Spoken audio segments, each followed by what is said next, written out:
অল্প অল্প করে মেহনত করলে আশা করা যায় আমরা একটা পর্যায়ে যাইতে পারবো, ঠিক আছে না ইনশাল্লাহ। তো মেহনতের মধ্যে সবচেয়ে বড় মেহনত হলো যে আমরা যেহেতু কোরআন শেখার জন্য আসছি, আমাদের একটা জিহাদ করতে হবে। কি জিহাদ? যে শয়তান তো আমাদের কিন্তু চাবে না এখানে আসতে দিতে। এই সময়টা আমাকে বিভিন্ন কাজে লাগিয়ে রাখার চেষ্টা করবে। ঠিক আছে, আজকে গেলাম না, বৃষ্টি হচ্ছে, দেখ গেলাম না, ঠিক আছে না। তো আমরা নিয়মিত আসবো ইনশাল্লাহ, আসবো না ইনশাল্লাহ। তো আমরা, আমাদের উদ্দেশ্য হলো যে আমরা কিভাবে বিশুদ্ধভাবে কোরআন শিখতে পারি, এইটা। তো আরেকটা কথা হলো যে আমি আসছি যেরকম, হুজুর যেরকম বললেন যে একে অপরকে দাওয়াত দিয়ে আরো নিয়ে আসবো ইনশাল্লাহ। হ্যাঁ ইনশাল্লাহ। আজকে হয়তো বৃষ্টির জন্য অনেকে আসতে পারেননি, আসলে আমিও যে আসতে পারবো এটা আমি ভাবতে পারি নাই। কারণ আমার ছুটি হয়েছে যখন প্রায় 7টা বাজে, এই সময়টা তখন আমি 11 নম্বর সেক্টরে।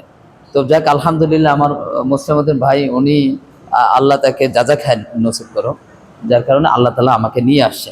তো আমরা, শয়তান আমাকে বিভিন্ন কাজে লাগিয়ে রাখবে, ঠিক আছে ইনশাল্লাহ। এই সময়টা আমি সেই শয়তানের চক্রান্ত থেকে বাঁচার জন্য জিহাদ করব। কারণ জিহাদ করে কার বিরুদ্ধে?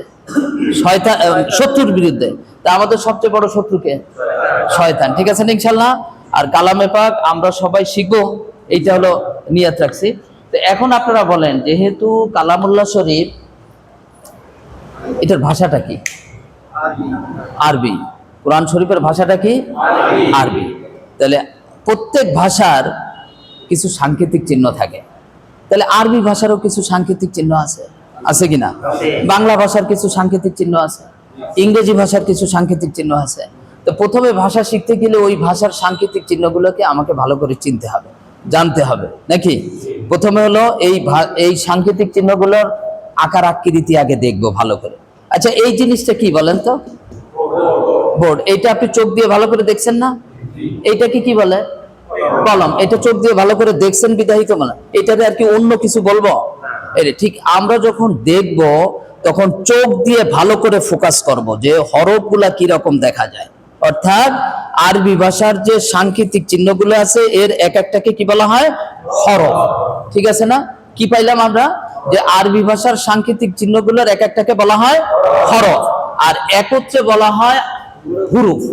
যেমন বাংলা ভাষার সাংকেতিক চিহ্নগুলোর একত্রে বলা হয় বর্ণমালা, এক একটাকে বলা হয় বর্ণ, এগুলো আমরা জানি না। আর ইংরেজি ভাষার এক একটাকে বলা হয় লেটার, আর একত্রে কি বলা হয়? অ্যালফাবেট। হ্যাঁ, তাহলে আমরা আরবি ভাষার সাংকেতিক চিহ্নগুলোকে বলা হয় কি? হরফ। কি বলা হয়? হরফ। আর হরফের বহুবচন হলো হুরুফ, ঠিক আছে? তাহলে আরবি ভাষার সাংকেতিক চিহ্নগুলোকে বলা হয় হরফ, আর হরফের বহুবচন হলো হুরুফ। তাহলে আলিফ থেকে ইয়া পর্যন্ত আমাদের 29টি হরফ আছে। কয়টা আছে? তাহলে প্রথমে আমাদেরকে এই 29টি হরফকে ভালো করে চিনতে হবে, জানতে হবে, ঠিক আছে না? প্রতিদিন অল্প অল্প করে আমরা শিখবো ইনশাআল্লাহ। আমি যদি কোরআন শরীফটাকে নিয়ে অ্যানালাইসিস করি, দেখব যে কোরআন শরীফের শুরু থেকে নিয়ে শেষ পর্যন্ত এই 29টি হরফ আছে কিনা। আছে? বাস, এই 29টি হরফের বাইরে কি কোনো হরফ লেখা আছে বলেন তো? না। তাহলে এই 29টি হরফ যদি আমি ভালো করে চিনি, জানি, তাহলে আমার জন্য কোরআন পড়া অনেকটা সহজ হয়ে যাবে। 2 নাম্বার যেটা পাবো সেটা হলো, আমরা যেমন বাংলা ভাষায় আকার, রস্যিকার, দীর্ঘিকার করি না, ঠিক আরবিতে এইরকম কিছু চিহ্ন পাওয়া যাবে। এরকম আড়াআড়ি দাগ, নিচে আড়াআড়ি দাগ, এরকম মাথা মোড়ানো, এইটাকে বলে জবর। কি বলা হয়? এটাকে বলে পেশ। আমি কোরআন শরীফের মৌলিক কি কি আছে এটাকে দেখানোর চেষ্টা করছি। এই জবর যে বাংলা ভাষায় যেমন আকার, রস্যিকার, দীর্ঘিকার, রিকার, একার, ঐকার, ঔকার এরকম আছে না, এগুলোরে কি বলে বাংলা ভাষায়? স্বর চিহ্ন। স্বরবর্ণের সংক্ষিপ্ত রূপ হলো স্বর চিহ্ন, এই স্বর চিহ্ন। তা আমাদের আরবি ভাষার স্বর চিহ্ন মনে করেন যে এরকম চিহ্ন আছে 3টা। কয়টা? জবর, জের, পেশ। এখন এইটাকে কি বলে? এটাকে বলে হরকত বা হারকাত। এটাকে কি বলে? হরকত অথবা হারকাত। হ্যাঁ, ঠিক আছে না? হরকত অথবা হারকাত। তাহলে জবর, জের, পেশকে কি বলা হয়? হরকত অথবা হারকাত। 3 নাম্বার যেটা পাই, একের জায়গায় আমি যদি 2 লাগে, দেখেন কোরআন শরীফে এটা পাওয়া যাবে। এটা 2 জবর, 2 জের, 2 পেশ। এইটাকে বলা হয় তানবিন। কি বলা হয়? তানবিন। কি বলা হয়? তানবিন। 4 নাম্বার যেটা, এইরকম দেখবেন উল্টা ভি এর মতো, আমরা ভি বলি না, এই যে বিজয় অর্জন করে এভাবে দেখায় না, কি বলে এটা? ভিক্টর, ভিক্টর চিহ্ন নাকি? এটাকে উল্টাই দিলে যা হয়, আমরা ইলিশ মাছ খাই না, ইলিশ মাছের পেটের কাঁটাটাকে উল্টাই দিলে যেরকম দেখা যায় এটা। আর একটা পাই হলো কমার মতো। কিসের মতো? এরকম কমার মতো, ঠিক আছে না? আমরা যে কমা ব্যবহার করি, আবার এরকম যেন না হয়, এটাকে যদি পেশ দেখেন, এই পেশের হলো মোড়ানো আছে, তাই তো? কিন্তু সাকিনের ক্ষেত্রে কোনো মোড়ানো নেই। এটাকে বলা হয় সাকিন সুকুন জজম। কি বলা হয়? সাকিন সুকুন জজম। 3টা নাম। কয়টা? 3টা। তাহলে আমরা 4টা জিনিস পাইলাম না? 5 নাম্বার যে বিষয়টা আমরা খুঁজে পাই, দেখবেন এরকম ইংরেজি ছোট হাতে ডাব্লিউ এর মতো একটা চিহ্ন পাওয়া যায়। কিরকম দেখতে পাচ্ছেন? অথবা সিন হরফ যেটা সামনে আসতেছে, ধরেন হরফ আমরা চিনলাম না, কিন্তু ডাব্লুটা তো চিনি। এই ডাব্লু এর মতো সিম্বলটা, এটাকে বলে তাসদিদ। কি বলা হয়? তাসদিদ। কি বলা হয়? তাহলে আমরা দেখলাম যে কোরআন শরীফ শেখার জন্য আমার মৌলিক এই 5টা বিষয় আছে। কোরআন শরীফের শুরু থেকে নিয়ে শেষ পর্যন্ত মৌলিক কয়টা বিষয়? 5টা বিষয়। কি পাইলাম? হুরুফ, হরকত, তানবিন, সাকিন, তাসদিদ। আমরা মৌলিক ফাউন্ডেশন পেয়ে গেলাম কোরআন শিক্ষার জন্য। কয়টা বিষয় পেলাম? 5টা বিষয়। যেমন আপনি যদি একটা বিল্ডিং করতে যান, আপনাকে মৌলিক কয়েকটা ম্যাটেরিয়ালস নিয়ে তারপর সামনে আগাইতে হয় নাকি? ইট লাগে, বালু লাগে, সিমেন্ট লাগে, এগুলো জোগাড় করেই তো সামনে আগায়। তো আমরা যেহেতু কোরআন শিখবো, মৌলিক এই 5টা বিষয়কে জোগাড় করে নিয়ে আমরা আস্তে আস্তে করে কোরআন ধরবো ইনশাল্লাহ। ঠিক আছে না? তো এগুলো যদি প্রতিদিন আমরা কিছু কিছু শিখি, দেখবেন যে আমাদের শেখাটা সহজ হয়ে যাবে। তবে একটা কথা বলে রাখি আমি সমস্ত বেশি, সেটা হলো যে এখানে কিন্তু বিচারক সাজা যাবে না। যদি আমি কোরআন শিখতে চাই, এখানে বিচারক সাজা যাবে না। এখন বিচারক কি করে? বিচারক শুধু শোনে, বলে না। বাদিকটা শোনে, বিবাদিকটা শোনে, সে খালি মুখ জাকায়, কিন্তু বলে কম নাকি? কিন্তু এখানে বলতে হবে, জবান খুলে বলতে হবে। পারবো না ইনশাল্লাহ? আগে আমরা ইরাদা করি যে আমরা জবান দিয়ে বলবো কিনা। আগে যদি কোরআন শিখতে হয়, আমার জবানকে খুলতে হবে, ঠিক আছে না? নাকি গলা ভাঙ্গা যায়? যদি গলা ভাঙলে কি লস আছে? আরে আমার ভাই তোমার ভাই বলে তো জীবনে কত গলা ভাঙলাম, তা কোরআনের জন্য একটু ভাঙতে পারবো না ইনশাল্লাহ? যখন ভাঙবেন তখন ওই গলা গড়বে, ঠিক আছে না ইনশাল্লাহ? তো আমরা যাই উচ্চারণ করব সেটা গলা ছেড়ে বলবো, সবার সাথে একসাথে, ঠিক আছে না ইনশাল্লাহ? তাহলে গলা ছাড়বো তো ইনশাল্লাহ? তাহলে বিচারক সাজবো না, এখানে বিচারক হব না, জবান খুলে বলবো তো ইনশাল্লাহ? ইনশাল্লাহ। তো এখন আসেন, কোরআন শেখার জন্য কয়টা বিষয় পেলাম? নামগুলো বলেন। হুরুফ, হরকত, তানবিন, সাকিন, তাসদিদ। আরেকবার। তানবিন, সাকিন, তাসদিদ। আরেকবার বলেন। আরেকবার। জোরে সোরে আরেকবার। এখন একটা ছন্দ বলি, বলবো নাকি? মনে রাখেন, বলেন। 5টি বিষয়ের ব্যবহার জানলেই। আরেকবার বলেন। আরেকবার। জোরে সোরে আরেকবার। কোরআন শরীফ পড়া যায়। 5টি বিষয়ের ব্যবহার জানলেই কোরআন শরীফ পড়া যায়। হুরুফ, হরকত, তানবিন, সাকিন, তাসদিদ তারেই কয়। 5টি বিষয়ের ব্যবহার জানলেই কোরআন শরীফ পড়া যায়। হুরুফ, হরকত, তানবিন, সাকিন, তাসদিদ তারেই কয়। তাহলে 5টা বিষয়ের নাম আজকে জানলাম নাকি? আপনি কোরআন শরীফের শুরু থেকে নিয়ে শেষ পর্যন্ত দেখতে থাকেন এই 5টা বিষয় আছে কিনা। এখন এই 5টা বিষয়ের কি জানতে হবে, কি বলছি, ব্যবহার তাহলে ব্যবহার শিখতে হবে আস্তে আস্তে। তাহলে প্রথম অধ্যায়টা কি পেলাম আমরা? হুরুফ। এই হুরুফের সাথে এই প্রত্যেকটা ব্যবহার শিখতে হবে। কি শিখতে হবে? তাহলে আগে তো আমার হরফগুলো চিনতে হবে নাকি। তাহলে প্রথম অধ্যায় রেখে দিলাম, সেটার নাম কি? হুরুফ কাকে বলে? আলিফ থেকে ইয়া পর্যন্ত যে 29টি হরফ আছে, সেই হরফগুলোকে একত্রে কি বলা হয়? আরবি ভাষার সাংকেতিক চিহ্নগুলোর এক একটাকে বলা হয় হরফ, আর একত্রে বলা হয় হরফের বহু বচন হলো হুরুফ। তাহলে আরবি ভাষার প্রথম অক্ষরটার নাম কি? আলিফ। কি রকম দেখতে পাচ্ছেন? একটা কলমের মতো মনে করেন, জাস্ট একটা কলমের মতো মনে করেন, এটা কি? আলিফ। তাহলে এই রকম আকৃতি যতই কোরআন শরীফে পাই, সবাই কি দেখতে পাচ্ছেন বোর্ডে? যারা চোখে কম দেখেন তারা সামনে বসবেন, ঠিক আছে না ইনশাল্লাহ? আর জবান খুলে বলবেন। তাহলে এইটাকে কি নামে ডাকবো? আলিফ। বলেন কি নাম? আর আলিফের উচ্চারণটা হবে, বলেন, নিচের ঠোঁটের পেট। পেট মানে ভিজা জায়গা, পেট মানে কি? আর পিঠ মানে শুকনো জায়গা। বলেন, নিচের ঠোঁটের পেট, সামনের উপরে, দুই দাঁতের আগার সঙ্গে লাগাইয়া মধ্যখান দিয়ে হালকা হালকা বাতাস বের করে উচ্চারিত হবে আলিফ, আলিফ, আলিফ। আরেকবার বলেন, আরেকবার বলেন, আরেকবার বলেন, আরেকবার বলেন। দুই ঠোঁট কিন্তু মিলানো যাবে না। দুই ঠোঁট যদি মিলিয়ে ফেলেন তাহলে বাতাসও বের হবে না, আলিফের উচ্চারণও হবে না। বলেন আলিফ। আর আলিফটাকে যখন উচ্চারণ করব তাড়াতাড়ি করতে হবে। কি করতে হবে? আলিফ। আচ্ছা, আর আরেকটা হরফ আমি লিখে দিচ্ছি, যদি পরে। এটার নাম কি? হামজা। এটার নাম হলো হামজা। আমরা যেমন 2 লেখি না, 2 এর উল্টাই দিলে যেরকম হয়, হ্যাঁ, এই 2 এর উল্টা হইলে সেটা কি? এটার নাম কি বলেন? আরেকবার বলেন, হামজা, হামজা, হামজা, হামজা। তাহলে এই অক্ষরটার নাম কি? এটার নাম। এই 2টা অক্ষর কি নাম মুখস্থ হয়েছে আপনাদের? এটাকে কি নামে ডাকবো? এটাকে কি নামে ডাকবো? আলিফ। এই আলিফ আর হামজা যখন আমি হরফ হিসেবে উচ্চারণ করব, কখনো টেনে পড়বো না, তাড়াতাড়ি পড়বো। কি করে পড়বো? কি করে পড়বো?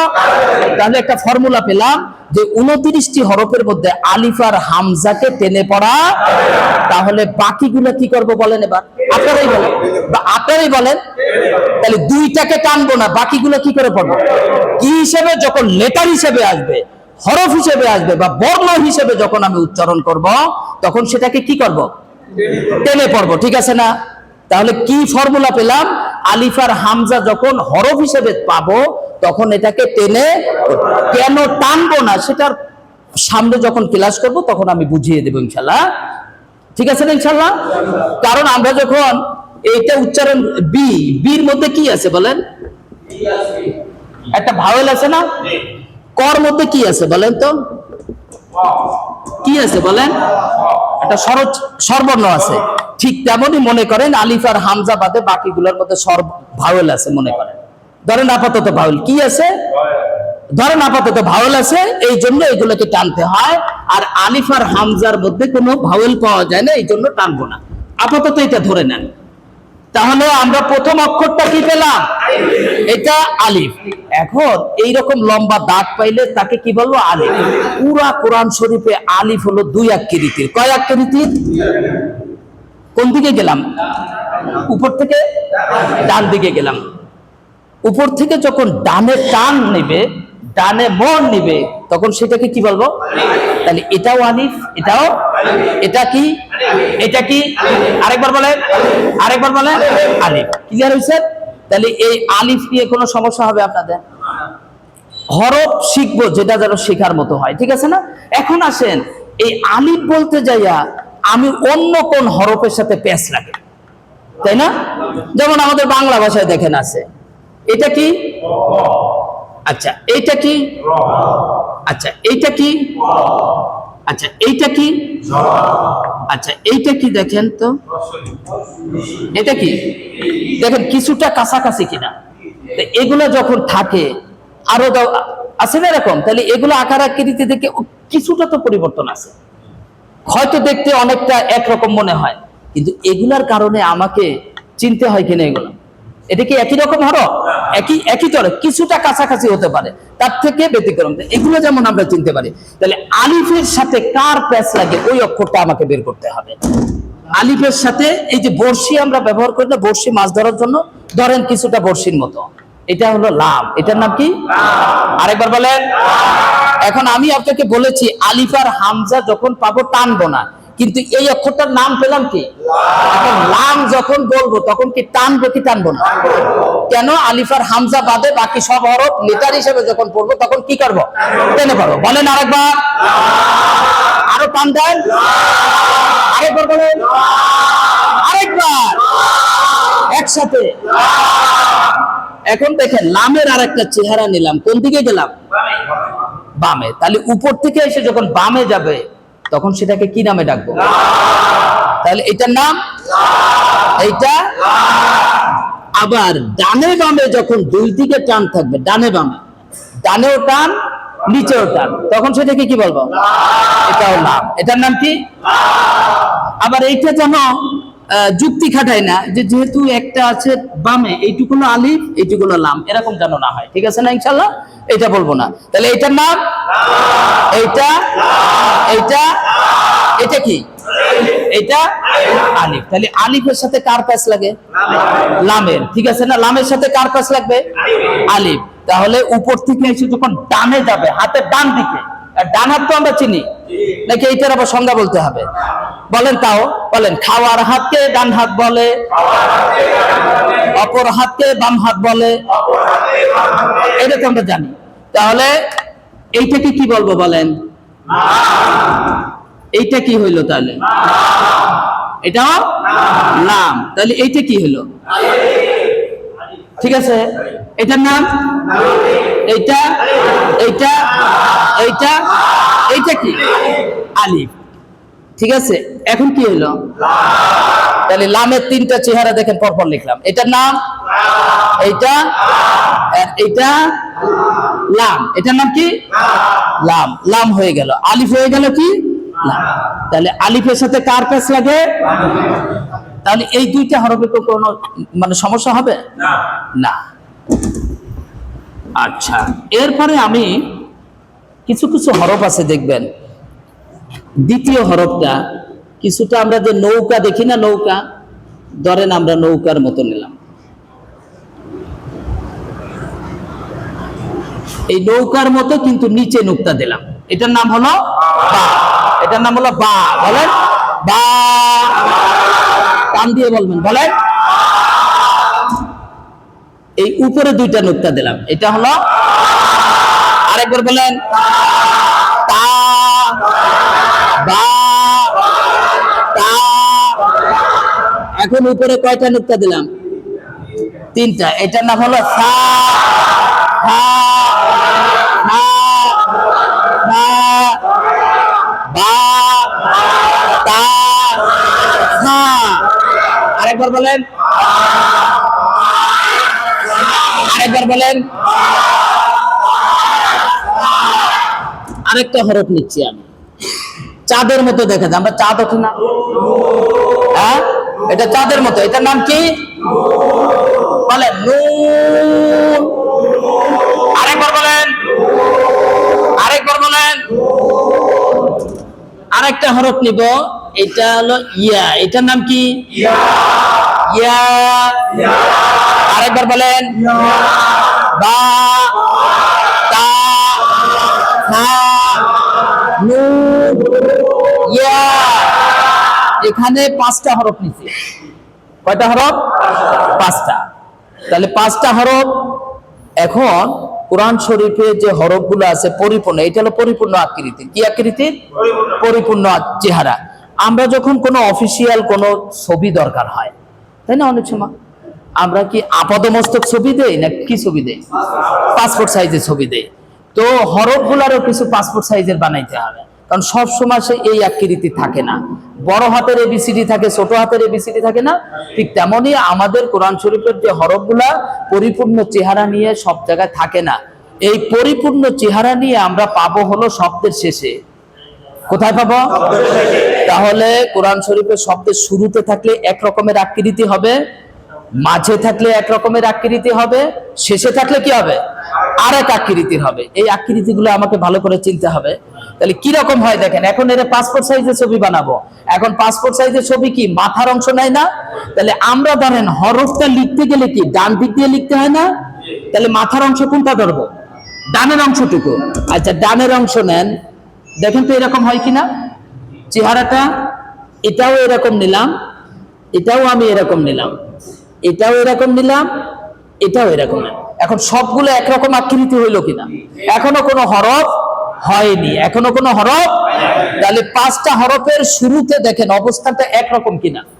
এখন পার্থক্য কিসে হবে? ধরেন এটার একটা নাম দিলাম, এটা দাঁত। আমরা যে দাঁত ব্যবহার করি, ধরেন এটা দাঁত, এটা কি দাঁত। তাহলে এই দাঁতের এক দাঁতের নিচে যখন একটা নোক্তা থাকবে তখন সেটা হবে বা। এক দাঁতের নিচে নোক্তা থাকলে কি? এটাকে দাঁত বলছি, দাঁত আছে না আমরা দাঁত। তাহলে একটা দাঁতের নিচে যখন একটা নোক্তা থাকবে তখন সেটা কি হবে? বা। এখন একটা দাঁতের উপরে যখন নোক্তা থাকবে তখন সেটা কি হবে? দেখেন কি একরকম না? তাহলে পার্থক্য হয় কিসে? নোক্তা। এই ফোঁটাটাকে নোক্তা বলা হয়। কি বলা হয়? আমাদের বাংলা ভাষায় ফোঁটা আছে, ইংরেজি ভাষায় ফোঁটা আছে, আছে না? হ্যাঁ, দেখেন না, ছোট হাতের আই লেখে এরকম না, যে লেখে এরকম না। তাহলে ফোঁটা দিতে হয়। তাহলে ইংরেজি ভাষায় ফোঁটা আছে, বাংলা ভাষায়ও ফোঁটা আছে, আবার আরবিতেও ফোঁটা। এই ফোঁটাগুলোতে নোক্তা বলা হয়। কি বলা হয়? নোক্তা। তাহলে এক দাঁতের নিচে নোক্তা, সেটা কি বলবো? আরেকবার বলেন। এক দাঁতের উপরে নোক্তা, তাহলে বাকে নুন বলবো না তো? নুনকে বা বলবো না তো? এখন নুনের নোক্তা কোথায় বলেন? এক দাঁতের। আর বায়ের নোক্তা কোথায়? এক দাঁতের, এক দাঁতের নিচে। এখন আসেন, উপরে 2টা নোক্তা দিলাম এক দাঁতের, একটা দাঁতের উপরে নোক্তা দিলাম, এটা কি হলো? তা। এটা কি হলো? তা। এটার নাম তা। আরেকবার বলেন, আরেকবার বলেন। এখন এক দাঁতের নিচে 2 নোক্তা, কি হলো? তাহলে তায়ের সাথে ইয়ার প্যাচ লাগে, ঠিক কি না? তাহলে এক দাঁতের নিচে 2 নোক্তা, সেটা কি হবে? এক দাঁতের উপরে 2 নোক্তা। তাহলে আমরা পড়তে যাইয়া এই ভুলগুলা করি, সেটা হলো অক্ষরগুলা না চেনার কারণে, না বোঝার কারণে। বাকে নুন বলি, নুনকে বা বলি, ইয়াকে তা বলি, তাকে ইয়া বলি, জিম রে খ বলি, খ রে জিম বলি, আলিফ রে লাম বলি, লাম রে আলিফ বলি। এরকম হয় কিনা? এই অবস্থাগুলো আমাদের এখান থেকে সেরে যাইতে হবে। এই সমস্যার সমাধানগুলো করে তারপর যখন আমি সামনে আসবো, দেখবেন যে আপনার জন্য কোরআন পড়া। আগে তো আবার অক্ষরগুলো ভালো করে চিনতে হবে নাকি? এখন 3 নাম্বার পয়েন্টটা থাকলো, দেখেন কয়টা নোক্তা? এই 3টা নোক্তা এক দাঁতের উপরে। তাহলে আমি বলেছি আপনাদের আগেই যে পরিপূর্ণ চেহারা নিয়ে থাকে শব্দের কোথায়? এই অবস্থানটা কোথায় পাবো? আর এই অবস্থানটা পাবো শব্দের শুরুতে। এই অবস্থানটা পাবো কোথায়? শব্দের শুরুতে। এখন শব্দের মাঝে কেমনে থাকবে? দেখেন, মাঝেও এইরকম ঢেউ দেবো, ঠিক আছে? এরকম একটা ঢেউ, এক দাঁত, এটাও দাঁত, কিন্তু দাঁতটার ঢেউ আছে 2 দিকে। হ্যাঁ, এই অবস্থানটা পাবো কোথায়? শব্দের মাঝখানে। ঠিক তেমনি একই রকম করেন, এক দাঁতের নিচে নোক্তা কি হবে? এক দাঁতের উপরে নোক্তা নুন। এক দাঁতের উপরে নোক্তা কি হলো? আর এক দাঁতের উপরে 2 নোক্তা তা। এক দাঁতের নিচে 2 নোক্তা ইয়া। আর এক দাঁতের উপরে 3 নোক্তা। এখন আবার একটু বলেন, এইটা কি? আরেকবার বলেন, এইটা কি? এইটা কি? এইটা কি? এইটা, এইটা। তাহলে বার সাথে কার প্যাচ লাগে?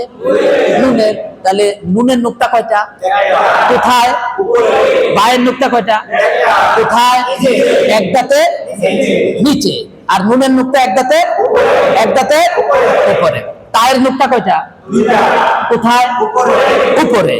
হ্যাঁ, তাহলে এক দাঁতের উপরে, এটার নাম কি? এক দাঁতের নিচে 2 নোক্তা, বলেন এটার নাম কি? আবার বলেন, টান্ডান। আরেকবার, এইটা, এইটা, এটা, ইয়া। এটার নাম 3 নোক্তা না? এক দাঁতের উপরে। এখন আসেন, পুরা কোরআন শরীফের মধ্যে 3 নোক্তাওয়ালা হরফ পাওয়া যাবে 2 রকমের। কয় নুক্তা? বলেন পুরা কোরআন শরীফের মধ্যে 3 নুক্তাওয়ালা হরফ কয় প্রকারের পাওয়া যাবে? তাহলে একটা আমরা শিখে গেছি, তাহলে আরেকটা শিখলে 3 নুক্তার ঝামেলা শেষ হয়ে যায় নাকি? তাহলে আরেকটা যে 3 নুক্তা, সেটা হলো, দেখেন আমি বলি, এই এটা মুসলিম ভাই কই নাই, এইটারে একটু আর একটু রশি দিয়া একটু বান্ধে দিতে হবে, ঠিক আছে না? এই যে নড়তেছে এই নড়াটা, আর এইটারে এই পাশে এনে রাখলে মনে হয় ভালো হয় নাকি? আচ্ছা দেখেন এবার, তাহলে 3 নুক্তাওয়ালা এই যে 3টা, আমরা যে ডাব্লু ডাব্লু শিখছি না, ধরেন ডাব্লুর মতো, এটা দাঁত কয়টা হইলো? দাঁত হয়েছে কয়টা? 3টা। এইখানে দাঁত ছিল একটা, এখানে দাঁত হলো কয়টা? ধরেন এইটা 3 দাঁত দিয়ে এরকম একটু মোড়ায় চলে আসবে, এটার নাম হলো সিন। এটার নাম হলো সিন। বলেন সিন। এটার নাম সিন। উপরে রাখেন, কেউ কায়দা নিচে রাখবেন না, ঠিক আছে না? এখানে কোরআনের আয়াত আছে। তো যাই হোক, এটার নাম আরেকবার বলেন সিন। সিন। সিন। আরেকবার বলেন, আরেকবার বলেন। এখন এই সিনের উপর 3 দাঁতের উপরে আমি 3টা নুক্তা দিলাম, এটা হয়ে গেল শিন। আরেকবার বলেন, আরেকবার বলেন, আরেকবার, আরেকবার। এখন 3 দাঁত দিয়ে আমি এর পাসপোর্ট সাইজের ছবি বানাইলাম, আংশিক রূপ। আংশিক রূপ মানে মাথার অংশ নিলাম, ঠিক আছে? আচ্ছা, এই যখন মাঝখানে থাকবে তখন এইভাবে চলে আসবে। তাহলে এটা কি বলেন? আরেকবার বলেন, আরেকবার বলেন। এইটা, এইটা, এটা কি? আচ্ছা, এটাকে সা বললাম কেন বলেন? 3 নুক্তা, দাঁত একটা বা নৌকার মতো, ঠিক আছে না? আর এটা 3 দাঁতের উপর 3 নুক্তা, তাহলে এটা কি হয়ে যাবে? তাহলে 3 নুক্তাওয়ালা হরফ পাবো পুরা কোরআন শরীফের কয় আকৃতির? একটার নাম হলো সা, আর একটার নাম হলো শিন। শিন জিপার মাঝখান দিয়ে, হ্যাঁ, শিন। শিন। এখন 3 দাঁতওয়ালা হরফ হলো মাত্র 2টা। কয়টা? এটার নাম হলো সিন, এটা হলো শিন। তাহলে সিন, এটা কি বলেন? এটা, এটা কি? টান দেন, আরেকবার বলেন, আরেকবার বলেন। এইটা, আরেকবার বলেন। এইটা, বেশি করে টান দেন, আরেকবার বলেন, আরেকবার বলেন। আচ্ছা, যে দেখেন তো আমি কি লিখতেছি, এটা কি বলেন? হয়েছে কোন হরফ? এটা কি দিলাম? তাই না বলেন? আলিফ আর হামজাকে টেনে পড়া, আলিফ আর হামজা বাদে বাকি সব হরফগুলোকে লেটার হিসেবে যখন পড়বো টেনে পড়বো। আচ্ছা, এখন আমি একটা হরফ লিখতেছি, বলেন এটা কি? বলেন এটা কি? না, শুধু শুধু লাস্টেরটা বলেন। এটার নাম কি?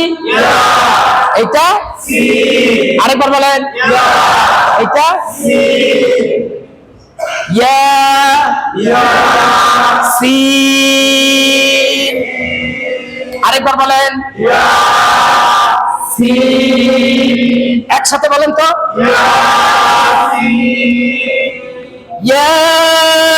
ইয়াসিন।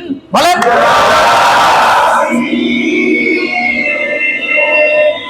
আরেকবার বলেন। এটা এটা আছে নাকি কোরআন শরীফে? আছে।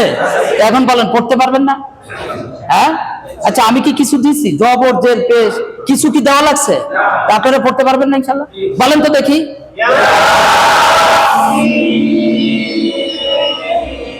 এটা এটা দেখেন তো, এটা হয় কিনা? তাসিন। কেন হবে না? নুক্তা কোথায়? আচ্ছা, তা হইতে গেলে কোথায় নুক্তা লাগবে? আবার যদি বলি ইয়াসিন, তাহলে তো শিন হয়ে গেল, তাই না? ব্যাপারটা বুঝতে পারছেন?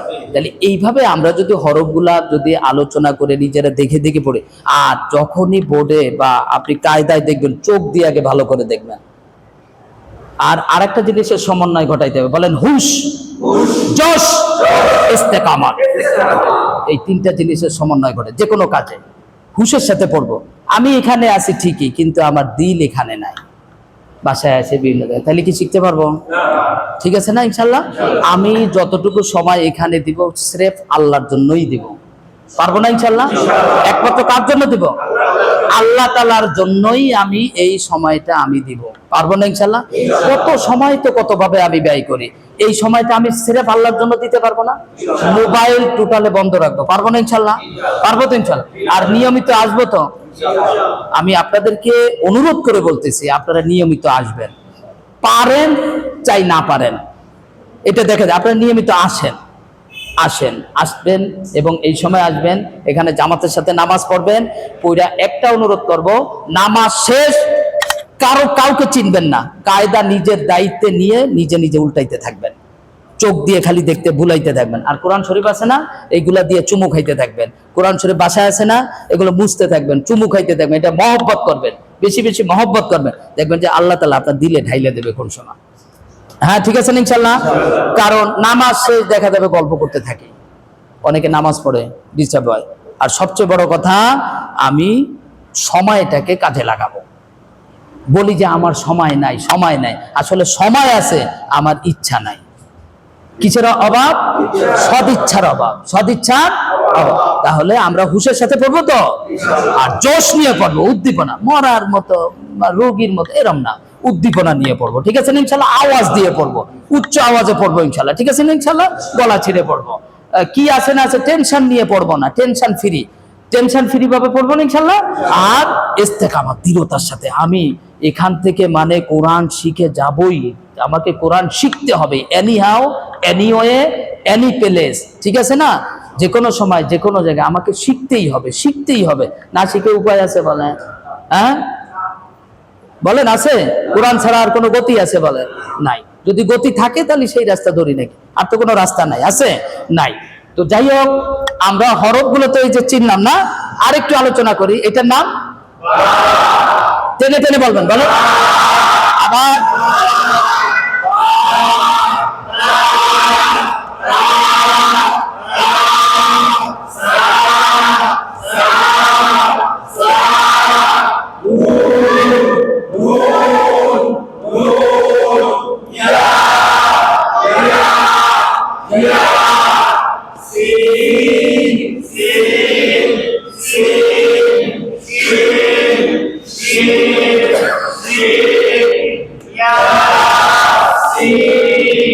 একসাথে বলেন মাশাআল্লাহ। এখন যদি আমি হরফগুলো এলোমেলো লিখি, পারবেন না ইনশাআল্লাহ? হ্যাঁ, এই কয়টা হরফই আজকে মনে করেন আমরা শিখলাম, তাই তো? প্রতিদিন এভাবে শিখলে কি 29টি হরফ শিখতে কি বেশি সময় লাগবে বলেন? না। তবে কায়দায় আছে, ওগুলো আমরা দেখব, আগে বোর্ডে দেখে এরপর আমরা কায়দায় প্র্যাকটিসটা করবো ইনশাআল্লাহ। আচ্ছা বলেন তো, আমি এটা কি লিখেছি? আচ্ছা, এইটা কি? এইটা কি? আচ্ছা বলেন তো, এইটা কি? হ্যাঁ, এইটা? এইটা কি? এইটা কি? এইটা কি? এটা? এটা কি? এটা কি? সিন। এটা কি? বলেন, এটা কি?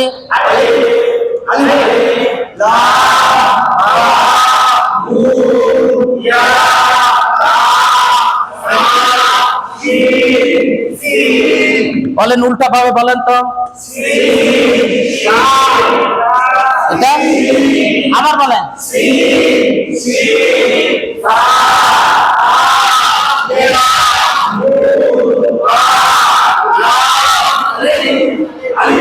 মাশাআল্লাহ। এখন এইগুলোর উপর এইটা কি দিলাম বলেন? এটা এইটা এইটা এটা কি বলেন? আচ্ছা, জবরের অবস্থানটা কোথায়? আড়াআড়ি দাগ থাকবে, সেটা উপরে। এটার নাম? এটার নাম আরেকবার বলেন, আরেকবার বলেন। এইটা এইটা জেরের অবস্থান কোথায়? নিচে। আচ্ছা, আমরা তো অধিকাংশ আমাদের গ্রামে বাড়ি আছে, যাই তো, গ্রাম থেকেই অনেকেই তো আসছি নাকি?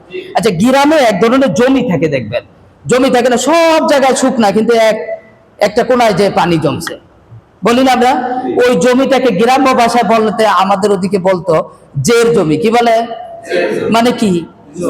নিচা। তাহলে নিচা যেহেতু থাকে, তাহলে জেরের অবস্থান নিচে। কোথায়? বুঝতে পারছেন আমার কথা? এই যে বাংলাদেশ পুলিশ বাহিনীর মধ্যে আমি কিছু ক্লাস নেই, ওদের আরবি সংখ্যাগুলা ওদের খুব দরকার হয় এয়ারপোর্টে। বুঝছেন আমার কথা? মনে রাখতে পারে না। তা বিভিন্ন সংখ্যা শেখানোর জন্য বলি, আপনারা ছোটবেলা মারামারি কইরা বাপের কাছে নালিশ দেন না? কি বলেন? ও আমারে খামসি দিতেছে। খামসি দিতে গেলে কয়টা আঙ্গুল লাগে? 5 আঙ্গুল। এই খমসা থেকে খামসি, খমসা থেকে, ব্যাপারটা বুঝতে পারছেন? এইভাবে বিভিন্ন উদাহরণ আসতে পারে, আপনারা হয়তো বিভিন্ন আঞ্চলিকতা আসতে পারে, ঠিক আছে না ইনশাল্লাহ? তো আপনারা সেটা, তাহলে জের জমি বলে, তাহলে জেরের অবস্থান কোথায়? আর জমিটা কি নিচা, আর পেশে হলো মাথা মোড়ানো থাকবে। তাহলে এই যে 3টা জিনিস পাইলাম, এটাকে কি বলা হয়? হারকাত বা হরকত। হারকাত বা হরকত। এখন কয়টা জবর দিলাম? এখানে কয়টা যে, আর এখানে কয়টা পেশ? এইটাকে বলে তানবিন। এটাকে কি বলা হয়? তানবিন। এখন কি দিলাম? সাকিন। এটাও সাকিন, এটারে বলা হয় সাকিন। কি বলা হয়? সাকিন। ঠিক আছে। আর তাজদিদ এরকম। তো এইগুলো দিয়েই তো হরফের উপর ব্যবহার করা হয় নাকি? আস্তে আস্তে হরফও চিনব, হরকত, তানবিন, সাকিনের, তাজদিদের ব্যবহারও আমাদের শিখতে হবে। শিখতে শিখতে দেখবেন যে সহজ হয়ে যাবে। এখন আমরা নিয়মিত আসবো তো। আর একটা কথা, আমরা যে এখানে কোরআন শিখতেছি কেউ যেন জানে না নাকি? কাউরে বলবো না নাকি? বলবো? দাওয়াত দেবো? দাওয়াত দিলে লস হয়ে যাবে নাকি? লস হবে না লাভ হবে? আমার দ্বারা, আমার দাওয়াতের দ্বারা যদি একজন আসে, তাহলে সে যতগুলো হরফ পড়বে ওই নেকি আমাকে দিবেন কিনা? আর যারা এইটাকে অ্যারেঞ্জমেন্ট করেছে, যে লাইনে বিভিন্ন ভাবে, আল্লাহ এর পুরো সব আল্লাহ তাআলা অ্যারেঞ্জমেন্ট আল্লাহদেরকে দান করবে। ঠিক আছে ইনশাআল্লাহ? একটা হলো যে গুনার অ্যারেঞ্জমেন্ট করলে গুনার সমপরিমাণ সমষ্টিগত সে পায় যারা ব্যবস্থাপনা করে, আর নেকির যারা ব্যবস্থাপনা করে তাদেরকে আল্লাহ, এই যতগুলো আমরা হরফ পড়লাম, আল্লাহ তাআলা 10টা করে নেকি, এক এক কতগুলো পড়লাম দেখেন, চিন্তা করে এই নেকি হয়েছে কিনা। আর যারা ব্যবস্থাপনা করছে এদেরও নেকি। আল্লাহ তাআলা আমাদের সবাইকে যেন কবুল করেন, নিয়মিত আসা বসার যেন তৌফিক দান করেন। আল্লাহ তাআলা সুস্থতার সাথে যেন আমরা যেন যে কোরআনটাকে আজকে শুরু করলাম ব্যাচটা, এটা যেন শেষ করতে পারি। হ্যাঁ, ঠিক আছে ইনশাআল্লাহ? তো আমরা আজকে এই পর্যন্ত রাখি নাকি? হ্যাঁ, তাহলে আমরা 5টা জিনিস শিখছি না? কয়টা জিনিস বলেন? কি কি বলেন তো 5টা জিনিস? তানবিন, সাকিন, বলেন হুরুফ, হরকত, তানবিন, সাকিন, তাজদীদ। 5টি বিষয়ের ব্যবহার জানলেই, আরেকবার, কোরআন শরীফ পড়া যায়। হুরুফ, হরকত, তানবিন, সাকিন, তাসদীদ তারেই কয়। 5টি বিষয়ের ব্যবহার জানলেই কোরআন শরীফ পড়া যায়। হুরুফ, হরকত, তানবিন, সাকিন, তাসদীদ তারেই কয়। আর একটা হলো ভাই, জবান খুলে বলতে হবে, ঠিক আছে না? আর না পারলে জিজ্ঞাসা করবেন। পারবেন না ইনশাআল্লাহ? এইটা বুঝতে পারতেছেন, আমি দরকার একবার না 1000বার বলার চেষ্টা করব। তাহলে 1 নাম্বার হলো আমার জবান দিয়ে বলতে হবে, আর নিয়মিত একটু নিজে নিজে অনুশীলন করতে হবে। এখানের পড়াটা কি যথেষ্ট বলেন? আমার নিজের দেখতে হবে কিনা। যদি আমি শিখতে চাই, আমার নিজের ইনফিরাতি সময়টাকে একটু কাজে লাগাবো। হ্যাঁ, ঠিক আছে ইনশাআল্লাহ? আর হলো বাপ মায়ের খেদমত করতে হবে। কি করতে হবে? আর যিনি ওস্তাদ মান্য করতে হবে। ঠিক আছে ইনশাআল্লাহ? যেভাবে বলি এইভাবে চলবেন, একই সাথে একই সুরে চলবেন, দেখবেন একাবেন। এই জন্য বলা হয়, বলেন, ওই সব লোকের হয় না পড়া যে নিয়মিত সাধনা করে না। ওই সব লোকের হয় না পড়া যে নিয়মিত সাধনা করে না। মুখ ফুটিয়ে কয় না পড়া, না বুঝিলে জিগায় না, বাপ মায়ের মনে যে দেয় কষ্ট, ওস্তাদকে যে মানে না। এই 5 রকম মানুষের পড়ালেখা হয় না। আজকে এই পর্যন্ত থাকুক নাকি? আমাদের হুজুর একটু দোয়া করে দেন ইনশাআল্লাহ নাকি? আমরা হুজুরের কাছে দোয়া নেই, তো আসেন আমরা এদিকে বসি। সুবহানাল্লাহি ওয়া বিহামদিহি, সুবহানাকাল্লাহুম্মা ওয়া বিহামদিকা, লা ইলাহা ইল্লা আনতা।